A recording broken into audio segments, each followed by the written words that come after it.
Hi welcome back to my YouTube channel. ಎಲ್ಲರಿಗೂ ಶುಭೋದಯ. ಇವತ್ತು ಹೆಲ್ದಿಯಾದಂತಹ ಪ್ರೋಟೀನ್ ಸ್ಮೂದಿನ ನಾನು ತೋರಿಸ್ತಾ ಇದ್ದೀನಿ. ಮಕಾನ ಸ್ಮೂದಿ. ಇದಕ್ಕೆ ಡೇಟ್ಸು, ಪಿಸ್ತಾ, ಕ್ಯಾಶು, ವಾಲ್ನಟ್ಟು ಮತ್ತು ಬಾದಾಮಿನ ಸೇರಿಸ್ಕೋಬೇಕು. ಆಮೇಲೆ ಮಕಾನನ ಹಾಕಿ ಅದಕ್ಕೆ ಒಂದು ಏಲಕ್ಕಿನ ಸೇರಿಸಿ ಕಾಯಿಸಿಟ್ಕೊಂಡಿರೋ ಅಂಥ 1 ಕಪ್ ಹಾಲನ್ನ ಇದಕ್ಕೆ ಮಿಕ್ಸ್ ಮಾಡಿ ಒಂದು ಜಾರನ್ನ ಟೈಟ್ ಜಾರಲ್ಲಿ ನಾವು ಇಡಬೇಕು. ಸ್ವಲ್ಪ ಕೇಸರಿನೂ ಸೇರಿಸ್ಕೊಂಡ್ರೆ ತುಂಬಾ ಚೆನ್ನಾಗಿರುತ್ತೆ. ನಂತರ ಬೆಳಿಗ್ಗೆ ಅದು ಫುಲ್ ಎಲ್ಲ ನೆಂದಿರುತ್ತಲ್ಲ, ಅದನ್ನು ಒಂದು ಮಿಕ್ಸಿ ಜಾರಿಗೆ ಹಾಕಿ ಅದಕ್ಕೆ 2 ಬಾಳೆಹಣ್ಣು ಸೇರಿಸಿ ಸ್ಮೂದಿನ ಮಾಡಿಕೊಂಡ್ರೆ ಹೆಲ್ದಿಯಾದ ಪ್ರೋಟೀನ್, ಕ್ಯಾಲ್ಶಿಯಂ, ಐರನ್ ಇರೋ ಅಂತಹ ಒಂದು ಹೆಲ್ದಿ ಸ್ಮೂದಿ ರೆಡಿಯಾಗಿರುತ್ತೆ. ಹಾಗೆಯೇ ನೀವು ಯಾರ್ಯಾರು ವೆಯ್ಟ್ ಲಾಸ್ ಮಾಡಬೇಕಂತ ಇದ್ದೀರೋ ಅಂಥವರು ಈ ಥರ ಟ್ರೈ ಮಾಡಿದ್ರೆ ಆಫೀಸಿಗೆ ಹೋಗೋರು ತುಂಬಾ ಚೆನ್ನಾಗಿರುತ್ತೆ, ಟೇಸ್ಟಿಯಾಗೂ ಇರುತ್ತೆ, ಹೆಲ್ದಿಗೂ ತುಂಬಾ ಒಳ್ಳೆಯದು.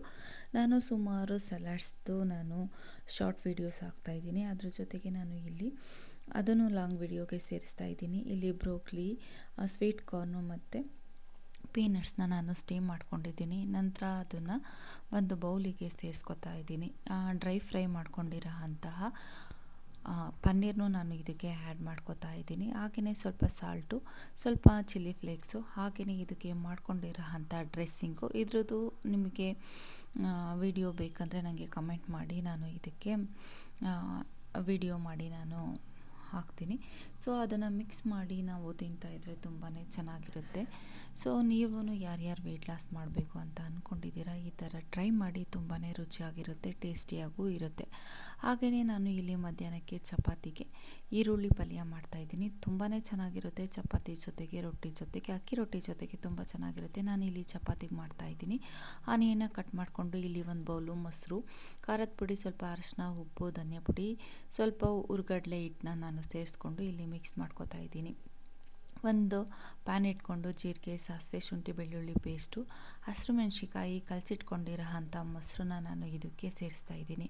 ಹಾಗೆಯೇ ಕಟ್ ಮಾಡಿ ಇಟ್ಕೊಂಡಿರೋ ಅಂಥ ಈರುಳ್ಳಿನ ಇದಕ್ಕೆ ಸೇರಿಸಿ ಸ್ವಲ್ಪ ಬಾಯ್ಲ್ ಆದಮೇಲೆ, ಚೆನ್ನಾಗಿ ಬೆಂದಾದಮೇಲೆ ಇದಕ್ಕೆ ಕೊತ್ತಂಬರಿ ಸೊಪ್ಪನ್ನ ಆ್ಯಡ್ ಮಾಡಿ ಸ್ವಲ್ಪ ಗರಂ ಮಸಾಲನ ಸೇರಿಸ್ಕೊಂಡೆ ರುಚಿಯಾದ ಆನಿಯನ್ ಪಲ್ಯ ತುಂಬಾ ಚೆನ್ನಾಗಿರುತ್ತೆ.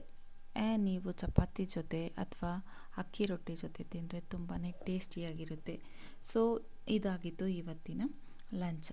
ಹಾಗೆಯೇ ಇಲ್ಲಿ ಇನ್ನೊಂದು ಸಲಾಡ್ನ ನಾನು ಇಲ್ಲೊಂದು ಸಲಾಡ್ ಮಾಡ್ತಾಯಿದ್ದೀನಿ. ಇಲ್ಲಿ ಬೇಯಿಸಿಟ್ಕೊಂಡಿರೋ ಅಂಥ ಕಡಲೆಕಾಳು, ಇದಕ್ಕೆ ಸ್ವಲ್ಪ ಆನಿಯನ್ನು, ಸ್ವಲ್ಪ ಟೊಮೊಟೊ, ಸ್ವಲ್ಪ ಕುಕುಂಬರು, ಸ್ವಲ್ಪ ರೋಸ್ಟ್ ಮಾಡ್ಕೊಂಡಿರೋ ಅಂಥ ಪನ್ನೀರನ್ನ ಸೇರಿಸ್ಕೊತಾ ಇದ್ದೀನಿ. ಸ್ವಲ್ಪ ಉಪ್ಪು, ಸ್ವಲ್ಪ ಚಿಲ್ಲಿ ಫ್ಲೇಕ್ಸು, ಸ್ವಲ್ಪ ಲೆಮನ್ನ ಸೇರಿಸ್ಕೊಂಡು ಮಿಕ್ಸ್ ಮಾಡ್ಕೊಂಡಿರೋ ಅಂಥ ಡ್ರೆಸ್ಸಿಂಗ್ನ ಇದಕ್ಕೆ ಸೇರಿಸ್ತಾ ಇದ್ದೀನಿ.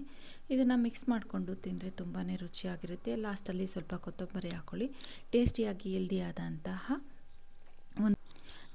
ಹೆಲ್ದಿಯಾದ ಸಲಾಡು ನೀವು ಮನೆಯಲ್ಲಿ ಟ್ರೈ ಮಾಡಿ ಮಾಡ್ಕೊಳ್ತೀವಿ. ಸೊ ಇದಾಗಿತ್ತು ಇವತ್ತಿನ